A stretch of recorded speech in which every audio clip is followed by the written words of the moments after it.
Hello you lovely lot, my name is Max, welcome back to my YouTube channel and another Nottingham Forest match preview. Today we are discussing our final home game before the international break, taking on Newcastle United. If you're new around these parts, these videos go as following. We start by providing some context to the season for our opposition thus far. We then talk a bit about their stats and key players in a little bit of detail. We then follow that up by discussing some tactics and how we should approach that game against the opposition. And then of course, a final score line prediction. So if you do enjoy this kind of stuff, don't forget to drop a like on this video, subscribe to the channel, be greatly appreciated, and ring that notification bell whilst you are down there. With that being said, let's start talking about Eddie Howe and this brilliant Newcastle side. So as we usually do, we'll be starting by providing some context for our opposition in this season so far. And the first full season for Newcastle under their new ownership model has been a pretty good one. They currently sit in 5th place in the Premier League at the time of recording, having only lost 3 games over the course of the season against Liverpool and Manchester City, which to be fair,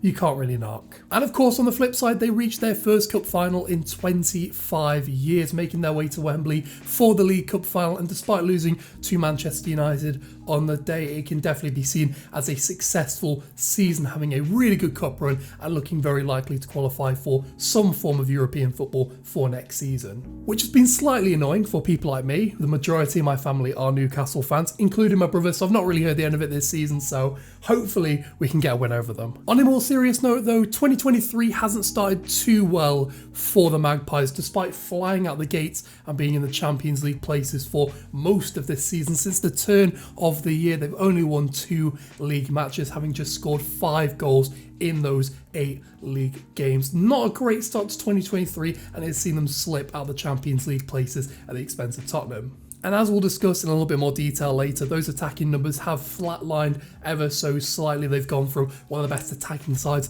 in the Premier League during the first half of the campaign to probably what could be considered a mid-table attacking unit. And they've only won 1 of their last 5 league games. So you could make the argument that if there was a good time to be facing Newcastle United at home as well, this could probably be the best opportunity. With that out of the way though, I want to move things over and start talking about some stats and some data and really dissect what has made Newcastle so good this season and where they've actually fallen off in 2023 thus far. So as we usually do, let's start by talking about Newcastle's attack. At the time of recording, Newcastle have taken the 7th most shots in the Premier League with the 7th most shots on target, and their tally of 36 goals over the season is the 8th highest in the Premier League, despite the fact that their XG of around 44.6 sees them being the 4th biggest underachievers on expected goals against their goals tally this season. And I also think it's really worth noting that their expected goals tally, which is one of the highest in the Premier League at the moment, correlates really well with the fact that Newcastle, as I mentioned earlier, have taken the 7th most shots in the Premier League this season, and only Bournemouth take their shots on average closer to goal in the Premier League this season. They've shown that they're a really good combination of getting a high volume of shots and also really high quality opportunities, which has contributed to their expected goals being so high this season. That being said, as we've mentioned throughout this, they have taken a slight nosedive in their attacking form since the new year, and I wouldn't be surprised to see Newcastle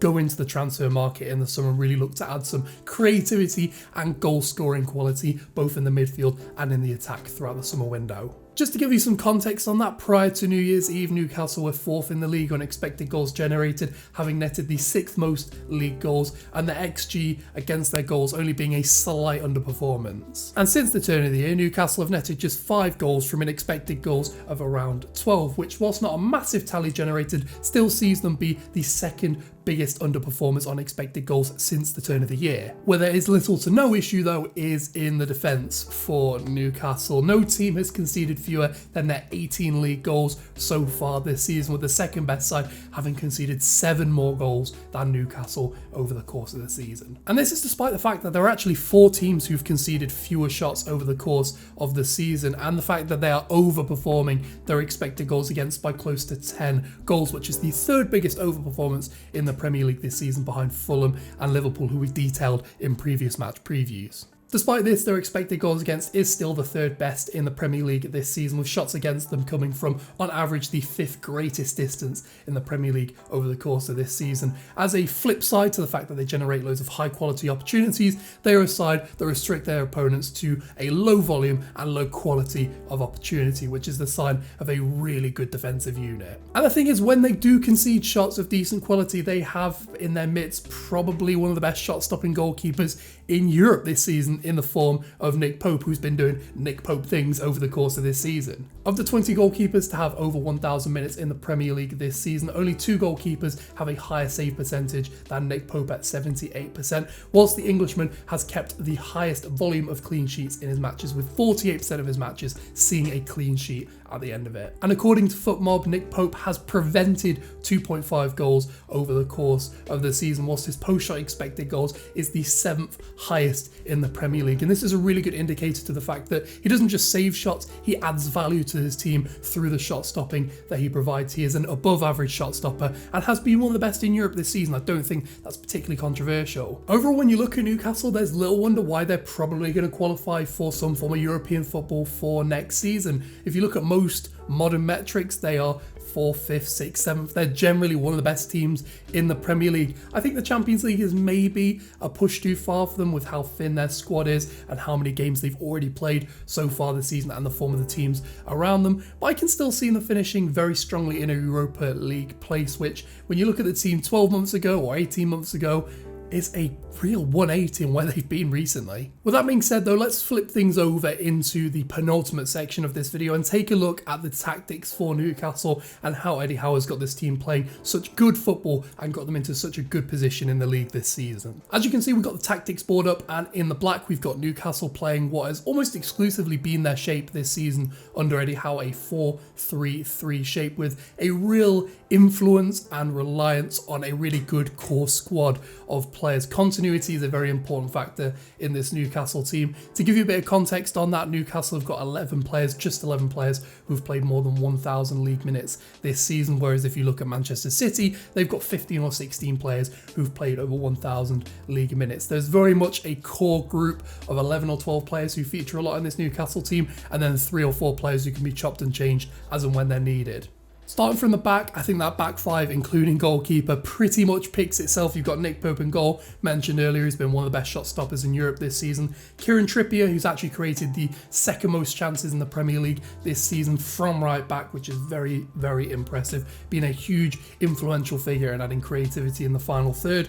We've got Fabian Schär and Sven Botman starting at centre back and Dan Burn at left back, although he'll often come inside to form a sort of auxiliary back 3 playing on the left hand side. He's not a natural left back, I think he is more of a left centre back, but can also get forward when needed. Moving into the midfield, it's a very energetic one. Again, it more or less picks itself. You've got probably 4 players who would play in those 3 positions. Bruno Guimaraes is the consistent. He has been absolutely transformative. He's been incredible since joining Newcastle. I find it amazing that more teams weren't looking at him or didn't make a move for him in that January window. He is energetic, obviously defensively fantastic, but his ability to break the lines, his progressive abilities in midfield, both carrying and passing the ball, and his ability to create as well. He's just a very well-rounded central midfield who's played in a deeper role, but we could probably play as a number 8 if he was needed to, could play in a double pivot. He has been fantastic for Newcastle, and his versatility in that midfield and his ability to do so many different things like a Swiss Army knife is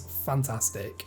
And then you've probably got 2 from the likes of Willock, Longstaff, Joe Linton, who I believe is suspended for this match. 3 kind of very energetic central midfielders who will get you up and down the pitch. They're not necessarily the most glamorous players, they're more shuttling number 8 kind of players, but they add lots of energy and combativeness in that central midfield. It makes it very hard for teams to play through them centrally. And then of course you've got a front 3. They've just brought in Anthony Gordon, they've got some Maximan, Almiron, who's in good form this season, Callum Wilson up front, Alexander Isak, who's just arrived from Sofia. They've got a really well-stacked front line for a mid-table Premier League side. I would say if they were looking to push into those Champions League places next season or look to consistently push into the Champions League, I think they probably do have adding a little bit more quality to that sort of area of the pitch. And they've gotten to where they are, which is a European football side, by being one of the most solid and intense sides in the Premier League this season. They play such an intense brand of football. If we look at something like their pressing intensity or passes per defensive action, PPDA, they are currently the 5th highest ranking side in the Premier League for that metric and have been consistently in the top 4 or 3 teams in the Premier League during the first half of the season. And what they do is they really look to try and force teams into conceding possession in these areas of the pitch by using really good pressing shapes, really good off the ball movement and shape off the ball to try and press sides and sort of prevent them from being played through, picking the ball off quite high at the pitch. If we look at things like high turnovers and goals from high turnovers, they're one of the highest ranking sides for that. Their ability to counter press by pressing from a loss of possession in the final third is fantastic, and they're brilliant as well at disrupting play from the back. However, I think this brand of football does have limitations, particularly for a side that in the last 18 months have really tried to shift quite quickly to playing this intense brand of football, and for quite a long while before that were playing very conservative and passive football. To play the way that they're trying to play at the moment requires a really high level of fitness, a really high match intelligence to know when to give and go sort of in pressing situations. And I think this has left them a little bit burnt out in the second half of the season. They've played very intensely in the first half of the season. Their PPDA was like 3rd or 4th for most of the first half of the season, and it's dropped down to sort of 7th or 8th for the majority of the second half of the season. And I think they may have burnt out slightly, maybe lost a little bit of that fitness, just taken a step back in intensity, which has seen them be a little bit more open defensively and also not creating those really high quality opportunities from those turnovers during the second half